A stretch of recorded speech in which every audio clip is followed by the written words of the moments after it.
Tagebuch aus dem Gefängnis am 19. Dezember 1941. São 19h45.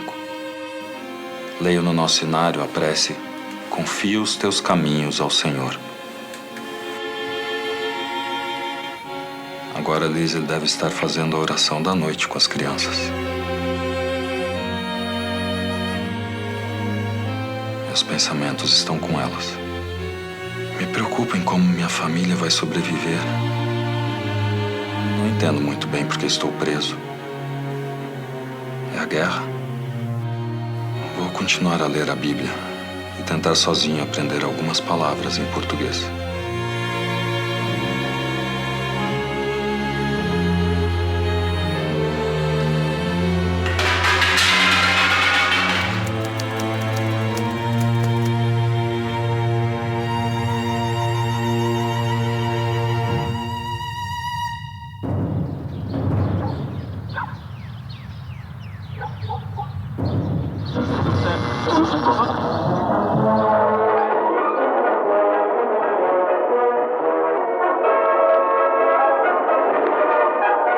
Atenção, mundo livre! Atenção, democracias! Este é o grito de alerta. Não deixemos que o mundo civilizado caia outra vez nas mãos de loucos e atrevidos, para que não se repita o deplorável inverno de Hitler. Em setembro de 1939, eclodiu esta Segunda Guerra Mundial, que envolveu praticamente todo o mundo. Foi formada a potência do eixo, Alemanha, Itália e Japão. A outra facção, que seria os Estados Unidos, Inglaterra e uma parte da Rússia. O Brasil entrou em guerra contra o eixo, então os ânimos ficaram cada vez mais acirrados. Me lembro que na casa de comércio de meus pais, em Horizontina, havia um grande cartaz onde estava escrito assim, em letra preta, em cima de papel fundo branco: é proibido falar alemão, italiano e japonês. No Rio Grande do Sul, como em Santa Catarina, como no estado de São Paulo, havia muitos imigrantes alemães. Estes, naturalmente, por sua origem e por ainda falarem alemão, passaram a ser suspeitos, alguns mais do que outros, especialmente aqueles que exerciam uma função de liderança, de professores, educadores, pastores, ou seja, os chamados intelectuais. E uma das características da Igreja Protestante e da Igreja da Reforma é não ter somente uma igreja, não um recinto para o culto, e sim a formação era sempre muito preponderante. Veio muito professor para cá para dar aula em escolas. Como eram formadores de opinião, a primeira coisa que aconteceu é que eles foram observados. Veio a polícia, frequentou os cultos, frequentou o culto infantil, que era basicamente a catequese para as crianças, para ver até que ponto os pastores estavam doutrinando politicamente as crianças. A juventude de Hitler, que fora ensinada a acreditar, hoje a Alemanha, amanhã o mundo, também tinha suas canções de marcha.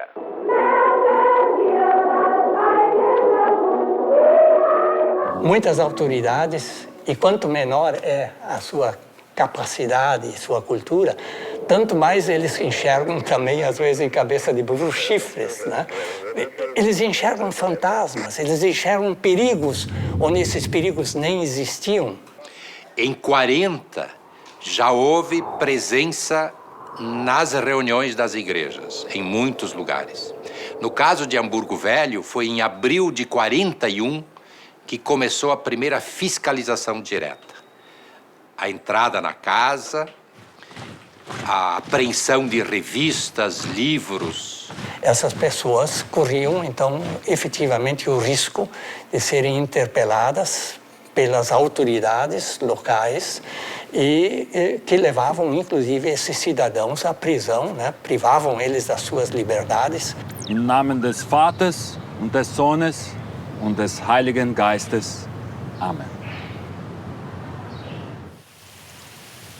A Segunda Guerra Mundial teve consequências muito sérias na cidade de Santa Rosa. O delegado de polícia da época, o prefeito principalmente, o prefeito era um oficial da brigada, e ele então exigia o cumprimento da lei, mas extrapolava a lei, né? Aqui existia, sim, o 27º Batalhão de Provisórios, ligado ao coronel Braulio Oliveira. Ele tinha os seus majores, ou seja, aquelas pessoas que faziam tudo o que eles mandavam. E não aceitavam a interferência dos alemães, as pessoas de origem alemã, porque eles diziam assim: nós que somos os verdadeiros donos da terra. E eles vieram para cá de qual maneira e etc. E agora querem mandar, querem ser os maiores do que nós. Então, se iniciou uma verdadeira, vamos dizer assim, caça às bruxas. Dia 19 de abril de 1942, era aniversário de Hitler. Então, acharam uma belíssima data, né, para desacatar as pessoas que moravam aqui e eram de origem alemã.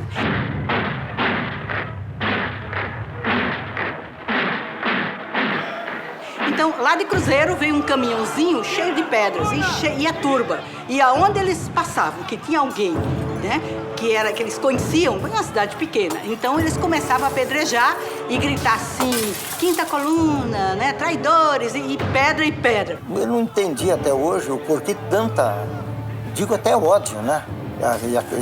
Essa repulsa, essa revolta. Eles vieram aqui para trabalhar, não vieram aqui para explorar coisa nenhuma. Muitos trouxeram da Alemanha umas bíblias que eram bens de família, já bíblias tradicionais da família, né? Era mais um tesouro, era um bem que tinha um valor intrínseco muito grande, né? E essas foram confiscadas e queimadas, sem dó nem piedade. Não tinha. Eu vi quando era garoto. E tinha uma pilha de Bíblia, eu me lembro que tinha ali, de livros também em alemão, tudo que era escrito em alemão, e prenderam fogo naquilo tudo, estava uma pilha grande, e incendiaram aquilo tudo. Mas eles invadiam. Eles faziam comícios, e eles lá faziam os chefetes ali, vamos em tal lugar, e lá se iam. E né? Assim e ninguém, naquela época Santa Rosa não era calçada, mas acho.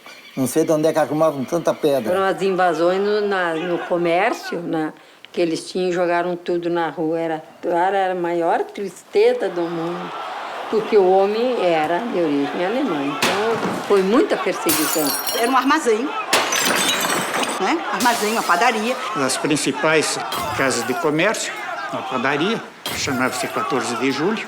E eles entraram lá e barbarizaram.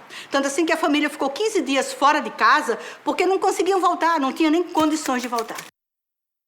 A gente, quando é mais nova, que vê aquilo, a gente não esquece nunca na vida, né? São quadros. Eles eram presos naquela antiga escola agrícola, transformada em presídio. Presos políticos, né, iam para lá. Primeiro levavam uma boa surra aqui em Santa Rosa. Depois iam continuar a surra lá na agrícola. Porque da nossa casa a gente via assim, o pátio, então toda aquela fila de gente lá, foi muito, muito triste. Eu vi muito sofrimento ali, doía na alma de ver aquelas pessoas. Havia, assim, uma intolerância violenta nesta cidade. Isso precisa ser dito, isso precisa ser contado.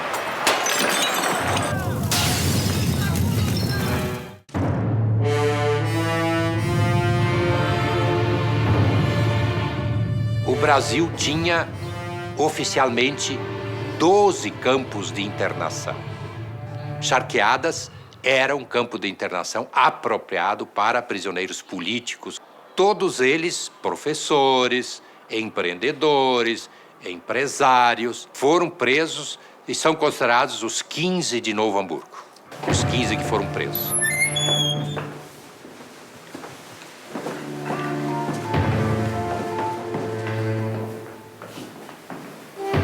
Então quer dizer, pastor Pommer, que apesar da proibição, o senhor estava falando em alemão? Eu estava falando aos enlutados da palavra de Deus. E por acaso o senhor viu a bandeira nacional socialista por lá? Eu vi a bandeira da minha pátria, não a bandeira de um partido. Mas isso é a mesma coisa, pastor. Nós aqui chamamos a bandeira assim, o senhor não sabia? Mas essa é a bandeira da Alemanha reconhecida há muitos anos, Herr Delegado. Por acaso o senhor é membro do Partido Nacional Socialista Alemão dos Trabalhadores, pastor? Sim, como muitos pastores e cidadãos alemães, eu fui. Mas só até aqui no Brasil o partido ser proibido por lei. Eles foram transportados de navio para charqueadas, para o presídio de segurança máxima, naquela ocasião novo ainda, o presídio de Charqueadas. Foram informados de que teriam que trabalhar na lavoura. Eram trabalhos forçados, ou seja, não tinha opção. Eram forçados a trabalhar. Diário de prisão, 18 de dezembro de 1941. Cresceu o número de bolhas que se inflamaram, feridas que surgiram, insolação e queimaduras. Trabalho em outra roça, sou um pastor de almas. Não posso dizer assim que alguém foi preso por ter sido identificado como sendo nazista. Foram presos porque falavam a língua alemã ou porque tinham em casa um livro em alemão, inclusive a Bíblia em língua alemã. Aconteceu o momento em que os prisioneiros foram julgados e declarados inocentes. Por você ir embora não significa que você corta todos os laços com a sua terra, né? Com a sua origem, com a sua cultura. Não pega.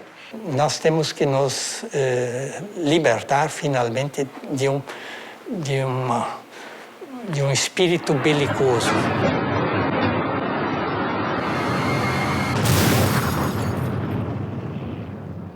Que essa situação pode ocorrer de novo, nós estamos lendo cada dia em jornais. Toda situação de guerra gera extremismos. Toda situação de guerra provoca, além de milhares de mortos, provoca desentendimento entre pessoas e nações. Não se pode deixar de perseguir permanentemente, é de que nós nos entendamos de maneira fraterna, como seres humanos, e termos uma unidade dentro de uma diversidade. Com tudo isso que a guerra provoca, tem a questão pessoal também, tá? A maldade pessoal. Muita gente se aproveita dessa situação para usar, né, contra fulano ou beltrano, denunciar por pouco mais ou nada. Olha, eu vou lhe dizer, eu acho que toda guerra não tem justificação. Eu acho que a guerra é uma agressão, é uma crueldade, é uma boçalidade, enfim, eu sou contra a guerra e sou pacifista a vida toda. Considero a guerra como alguma coisa completamente desumana, completamente fora dos eixos. Eu creio que a liberdade humana, o direito de se desenvolver, o direito de ser alguém, é tão forte que a guerra é contra qualquer tipo desses direitos humanos. Der Krieg ist eine schlechte Sache und besser wäre es schon, wenn man das gar nicht hätte.